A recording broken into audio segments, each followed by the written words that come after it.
स्वागत है आपका हमारे एक और वीडियो में। आज हम जिस शख्सियत के साथ बात करने वाले हैं वे किसी पहचान के मोहताज नहीं हैं। उनको भारत के लगभग बहुत लोग जानते हैं और जो नहीं जानते हैं वे आज जान जाएंगे। मैं बता दूं कि वीडियो को आप लोग पूरा देखिएगा और अच्छे से समझने का कोशिश करिएगा। अगर पूरा नहीं देख सकते हैं तो वीडियो को स्किप करके हट जाइएगा, क्योंकि जब तक हम पूरे एक विषय को पूरा अच्छा से रीड नहीं करते हैं तब तक हम नहीं समझेंगे। और खासकर मैं उन लोगों को बता दूं जो आजकल छोटे छोटे शॉर्ट्स वीडियो देखकर ट्रेंड करवाते हैं, बचपन का प्यार मेरा भूल नहीं जाना, ये सब चीज़ें ज़्यादा लोग पसंद करते हैं। तो ये अगर आपको अच्छा नहीं लगे तो अभी हट जाइएगा, पूरा इंटरव्यू देखिएगा और पूरा देखना हो तो आधा अधूरा नहीं। तो चलिए मैं इनसे बात करता हूँ और इनसे ही जानने की कोशिश करूँगा ये कौन है और क्या कहाँ से आप इनको जान सकते हैं ये भी बताऊँगा आगे वीडियो में बने रहिएगा। सबसे पहले आप अपना नाम बताइए। मेरा नाम लालमणि दास है। मैं बेगूसराय का निवासी हूँ और पिछले 15 साल से पटना में रह रहा हूँ। अपनी बातों को शुरू करने से पहले मैं आपके चैनल के माध्यम से तमाम दर्शकों को नमस्कार करता हूँ और इस चैनल को देखने के लिए उनको बधाई देता हूँ, उनका हार्दिक अभिनंदन करता हूँ। चलिए, लालमणि दास जी हैं, जो कि आपको अगर इनका पहचान जानना हो तो एक बार गूगल पे जाकर सर्च करिएगा हु इज लालमणि दास, आपको पूरा फुल डिटेल्स मिल जाएगा। अब चलिए इनसे बात करेंगे, इनको वीडियो में देखिएगा तो आपको पता चलेगा आगे इनकी खासियत क्या है और इनकी सोच कितनी अच्छी है, आपको वीडियो में पता चलेगा। तो सबसे पहले आपसे मेरा पहला सवाल होगा कि आप बिहार के मतदाताओं को जागरूक करने का काम करते हैं, तो आपको कब और क्यों लगा कि जागरूक अभियान चलाना जरूरी है बिहार में? देखिए, पिछला साल जब नगर निगम का चुनाव था 17 में, तो मैं बाजार समिति में रहता हूँ और यहाँ कंटिन्यू 3 महीने तक जो है सड़क पे जल जमाव रहता है, तो पैर में पकोही हो जाता था।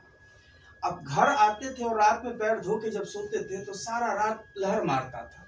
फिर मेरे मन में ये बात आया कि आखिर ये कैसे सुधार होगा, सभी लोग इससे अथी है। उसी में मैंने धूमल जी का एक कहानी पढ़ा था जिसमें उन्होंने संसद को संबोधित करते हुए लिखा था, एक प्रश्नवाची चिन्ह छोड़ा था कि एक आदमी रोटी बेल रहा है, दूसरा आदमी रोटी खा रहा है और एक तीसरा आदमी है जो न रोटी खा रहा है न रोटी बेल रहा है, वो सिर्फ रोटी से खेल रहा है। मैं पूछना चाहता हूं कि ये तीसरा आदमी कौन है? और इस बात पे मेरे देश की संसद मौन है।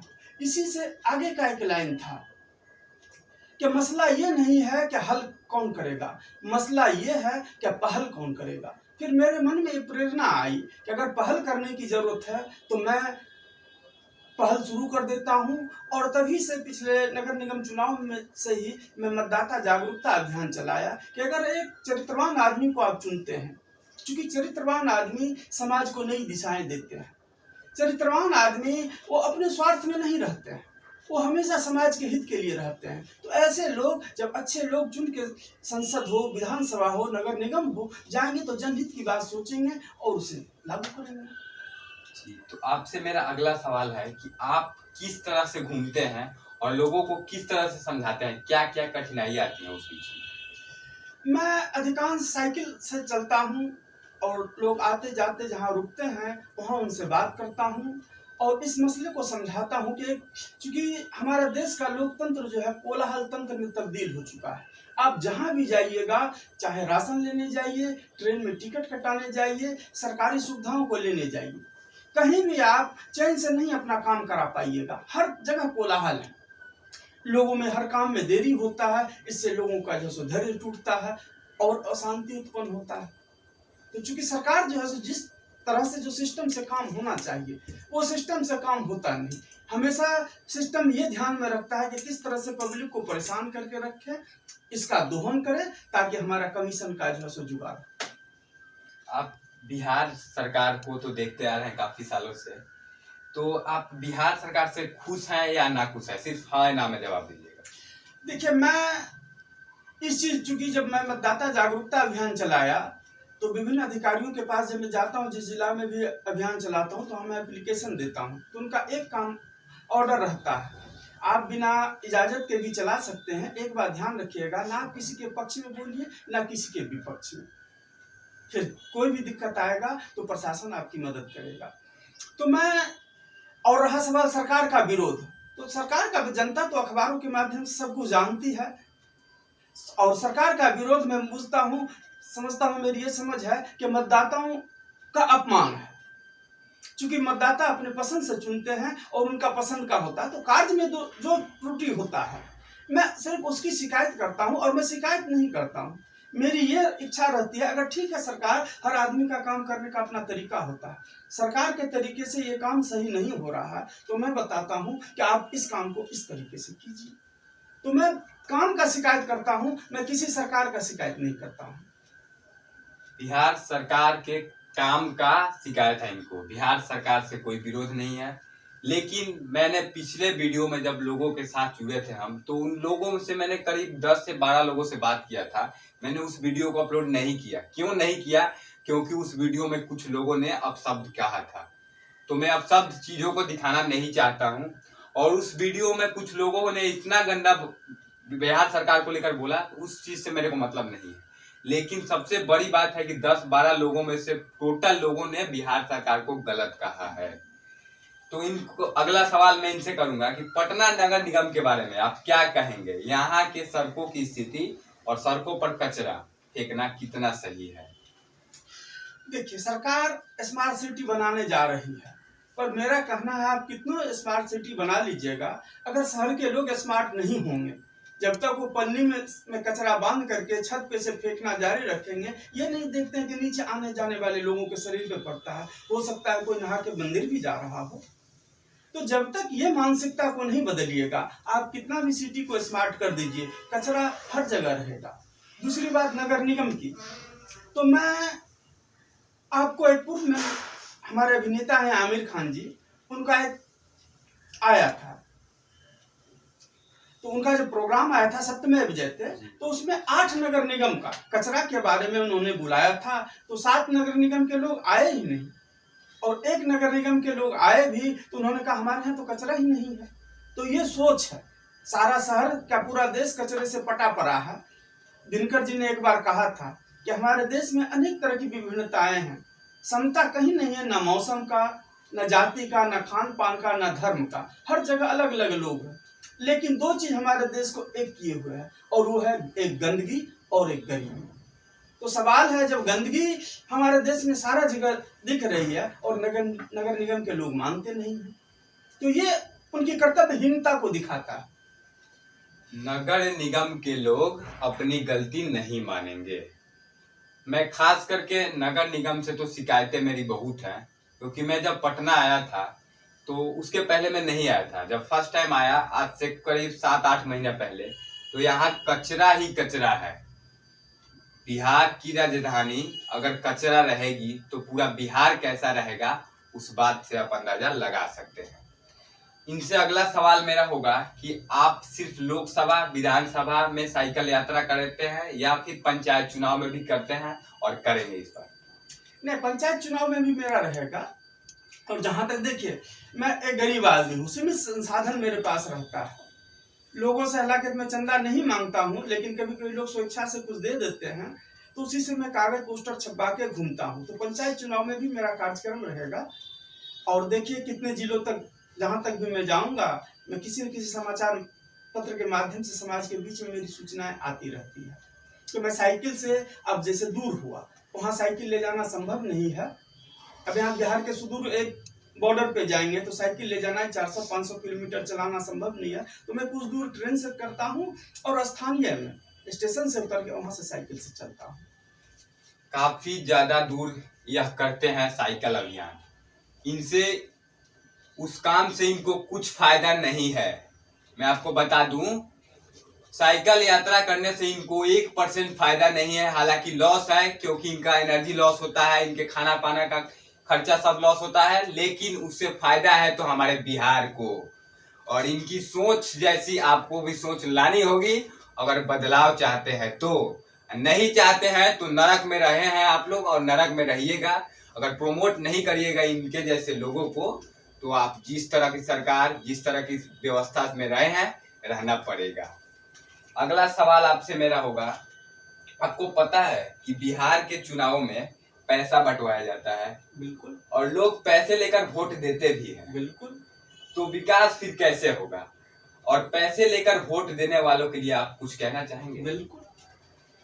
देखिए, हमारे बहुत से विद्वानों ने कहा है वोट और बेटी एक समान है, लेकिन मैं उससे आगे कहता हूँ, बेटी से ज्यादा कीमत हमारे वोट की है, बेटी की इज्जत से ज्यादा कीमत हमारे वोट की है। क्योंकि अगर एक बेटी के साथ दुर्घटना होता है तो सिर्फ एक बेटी का मामला होता है, लेकिन अगर वोट के साथ दुर्घटना होता है तो आने वाली कई पीढ़ियों की बेटी के साथ ही मसला होता है। इस बात को मैं एक उदाहरण के तौर पे अफगानिस्तान का मामला रखना चाहता हूँ। वहाँ के लोगों ने सही लोगों को नहीं चुना, जिसका परिणाम हुआ कि आज मुसीबत आई तो उसके अपने शासक देश छोड़कर भाग गए। और आज उनकी औरतों के बीच में कितना यातना, हृदय विदारक यातना यानी कहिएगा तो आपका खून खौलेगा, आंखों से आंसू आ जाएगा, दुख उनको झेलना पड़ता है, लेकिन अनुभव आपको होता है। तो अगर हम चरित्रवान लोगों को नहीं चुनेंगे, जो एक बार ध्यान रखिए, जो वोट खरीदते हैं वो हमें बेच भी सकते हैं और बेचते ही हैं। आप कश्मीर को देख लीजिए ना, 25 साल पहले वहां की सरकार ने क्या किया कि वहां के जो मूल निवासी थे कश्मीरी पंडित को भगा दिया गया और उसके बदले में उनकी जमीनों पे बांग्लादेशी घुसपैठियों को, रोहिंग्या जैसे हत्यारों को वहां बसाया गया। आप ये देख लीजिए, अभी नया नया चुनाव बंगाल में हुआ है, तो मैं पूछना चाहता हूं कि वहां से कौन लोग भाग रहे हैं? क्या एक भी देशद्रोही वहां से भाग रहा है? क्या बांग्लादेशी वहां से भाग रहे हैं? क्या रोहिंग्या वहां से भाग रहे हैं? वहां से भाग रहे हैं जो वहां के मूल निवासी हैं। तो जब आप वोट बेच करके सौदा उसका कीजिएगा, जब वोट खरीदने वाले रहेंगे तो वो देशद्रोहियों के हाथों आपको बेच सकते हैं। इसीलिए वोट को कभी ना बेचे। आपको जो संविधान ने अधिकार दिया है, ये सिर्फ वोट नहीं है, ये आपका राजा बनने का अधिकार है। आज मैं भारत का वोटर हूं तो कहीं से भी मैं लोकसभा हो, विधानसभा हो, पंचायत चुनाव लड़ सकता हूं। ये शासक बनना है तो शासक क्या जस्ट लाइक राजा के समान होता है। तो आइए, राजा बनने का हक है, लेकिन यह है कि सब आदमी राजा नहीं बन सकता, तो अपने वोट को आप अपने पसंद के लोगों को देते हैं, तो इसे कभी नहीं बेच। देखिए, एक बात इन्होंने कहा, मैं वीडियो में अपना भी बात रख रहा हूँ। क्यों रख रहा हूँ? इनकी बातों से सीख कर रख रहा हूँ। इन्होंने कहा खून खौलेगा। खून इनका भी खौल रहा है, अभी मेरा भी खौल रहा है, और आज नहीं हमेशा खौलता है उस समय जब हमारे बहन बेटियों के साथ दुराचार होता है और उसी सामने लोग गुजर रहे होते हैं।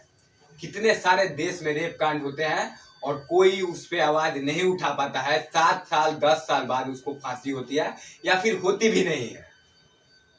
तो आप अगर शासक सही नहीं चुनेंगे तो परिणाम आपको खुद भुगतना पड़ेगा। आगे बढ़ते हैं। आपके जागरूकता अभियान के लिए बिहार सरकार की तरफ से कोई मदद की जाती है या नहीं? नहीं, अभी तक सरकार तक मेरी बात नहीं पहुंची है। यह अलग बात है कि सरकारी अधिकारियों से भी बातचीत होती है मेरी, लेकिन बाकायदा सरकार से मैं एप्लीकेशन तो देता हूं, लेकिन उधर से उस तरह का रिजल्ट नहीं आता है कि मान लीजिए सहयोग किया जाए आपका। क्योंकि हम तो देखते हैं ऊपर ऐसे बहुत से लोगों को मतदाता जागरूकता अभियान चलाने के लिए पैसा फंड सरकार देती है, सरकार का एक फंड रहता है, लेकिन वैसे लोगों को देता है जो चुपचाप अपना घर में बैठ जाते, जनता पे परिवर्तन नहीं होता। और हम जानते हैं कि अभी मेरा परिणाम रंग नहीं ला रहा है, क्योंकि लोकतंत्र संख्या बल का खेल है। तो जब हमारे विचार से सहमत लोगों की संख्या अधिक हो जाएगी, तब जाके आपको फर्क दिखेगा एक अच्छी सरकार का। एकदम सही बात इन्होंने अभी कही है कि लोगों की एकजुटता सबसे बड़ी बात अगर कुछ है लोकतंत्र में, सही ढंग से देश राज्य जिला को चलाने का, तो वह है आपकी एकजुटता। आप जुड़िए हमारे साथ, हम इनके आवाजों को हमेशा आगे ले जाएंगे।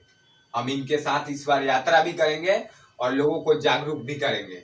और अगर आप इस बार जागरूक हो गए तो हमारा बिहार आने वाले 20-30 सालों में, मैं 1-2 साल में नहीं बोलूंगा, मैं बकवास करने के लिए नहीं आया हूँ, आने वाले 20-30 सालों में बिहार भारत का नंबर 1 राज्य होगा, यह मैं दावे के साथ बोल सकता हूँ। लेकिन इसके लिए आपको जुड़ना होगा। आगे बढ़ते हैं हम।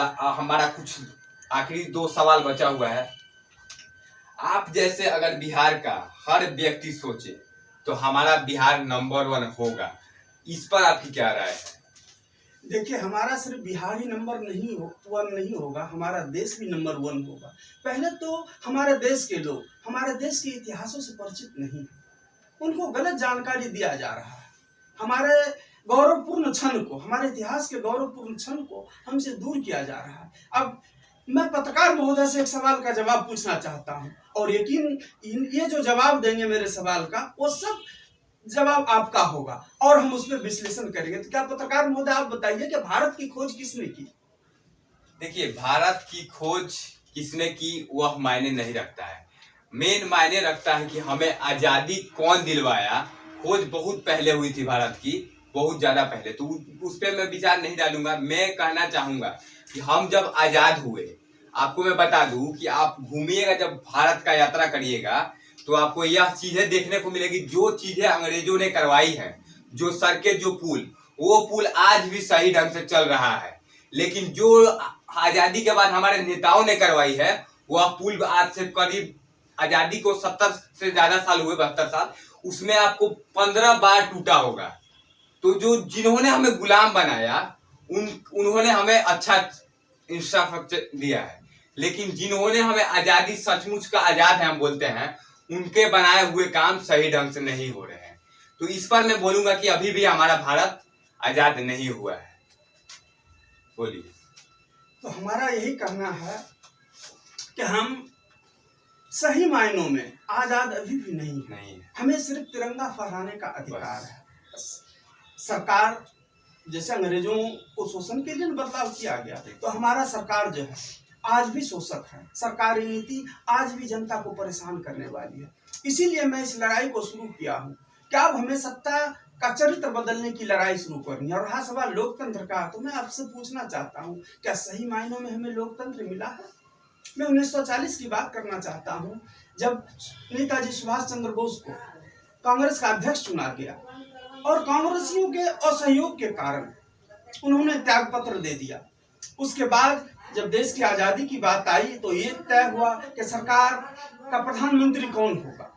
तो देश में उस समय 15 कांग्रेसी डेलीगेट से, राज्य के हिसाब से 15 में से 12 ने कांग्रेस का अध्यक्ष सरदार वल्लभ भाई पटेल को चुना, 3 लोगों ने और एक आदमी को चुना और एक आदमी को। लेकिन उस 15 में से किसी ने भी जवाहरलाल नेहरू को नहीं चुना।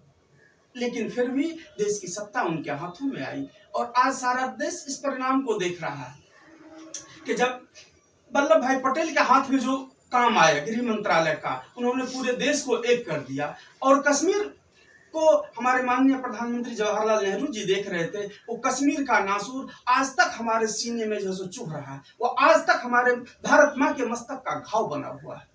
मैं इसके नरेंद्र मोदी जी को बहुत दिल से बधाई देना चाहता हूं कि उन्होंने इस जख्म का इलाज किया है आज धारा 370 को हटा करके। क्योंकि जब धारा 370 जोड़ने की बात आई तो बाबा साहब ने कहा था कि धारा 370 देशद्रोह है। मैं मातृभूमि के खिलाफ ये देशद्रोह का पाप नहीं कर सकता, और जब तक वो जीवित रहे धारा 370 हमारे संविधान में नहीं जुड़ा। लेकिन जैसे ही उनका देहावसान हुआ, उनकी स्वर्ग यात्रा हुई, अब मैं किसे इल्जाम लगाऊं? ये धारा 370 लागू हुआ और आज तक उसका परिणाम हम भोग रहे हैं। देखिए, इल्जाम लगाने और न लगाने से नहीं होगा, हमें खुद को बदलना होगा। हम बदलेंगे, हमारा देश बदलेगा। हम बदलेंगे, आप खुद को बदलिए, आप खुद को बदलिए, पूरा देश बदल जाएगा। और रही बात चयन की, तो आप सही चयन करिए, उसमें बताने की जरूरत नहीं है। आजकल के लोग बहुत ही तेज निकल रहे हैं, 5G का जमाना आ गया है, सारी चीज आप यूट्यूब और गूगल से देख सकते हैं। तो और आपको इनके बारे में मैंने बताया था शुरू में कि बताऊंगा, तो आप जरूर एक बार सर्च करिएगा कि ये कौन है। एक बार जरूर सर्च करिएगा गूगल में, हु इज लालमणि दास। इनकी पूरी हिस्ट्री आपको मिलेगी। और एक लास्ट सवाल है मेरा इनके जीवन से जुड़ा हुआ, कि आप जागरूकता अभियान चलाते हैं, इसके अलावा आपके जीविका का क्या साधन है? मेरा छोटा मोटा अपना व्यापार है और उसी से मान लीजिए पहले मेरा जैसे जेब खर्च होता था, अब मैंने अपना जेब खर्च को बहुत ही सीमित कर दिया और उसी से मैं 50-60 रुपया प्रतिदिन अलग जमा रखता हूँ, जिससे मैं पोस्टर पंपलेट वगैरह छपवाता हूँ और जनता के बीच में मैं वितरण करता हूँ। देखिए, इन शख्स के लिए मेरे पास शब्द नहीं है। और आप सोच रहे होंगे कि इंटरव्यू बैठ कर होता है, तो मैं बता दूं कि मेरी हैसियत उतनी अभी नहीं है कि इस आदमी के सामने बैठ सकूं। और मेरी ही नहीं, मैं दावे के साथ कह सकता हूं कि बिहार के 50% नेता इनके सामने नहीं बैठ सकते हैं। उनकी इतनी हैसियत नहीं है। इनकी सोच को आपकी जिम्मेदारी है कि आगे बढ़ाइए।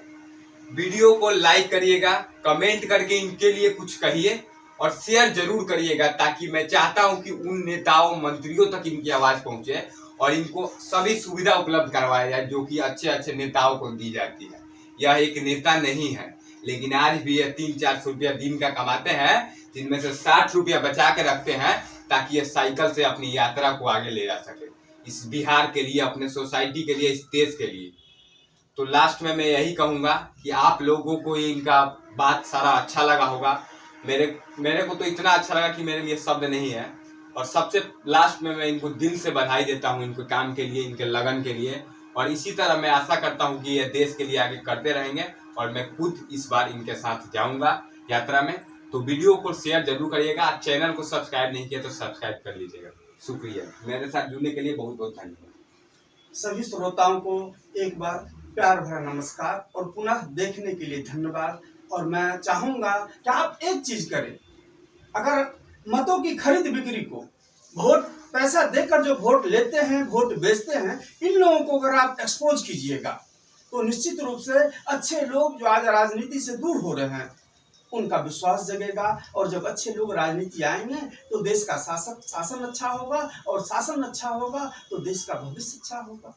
एक्सपोज करेंगे हम, इस बार एक्सपोज करेंगे। अगर आप मेरा वीडियो देख रहे हैं, कोई भी नेता हो, छोटा से लेकर बड़ा तक, अगर आप पैसा बांटने का काम करेंगे और मेरे कैमरे के सामने आप मिल गए तो आपको मैं एक्सपोज करूंगा।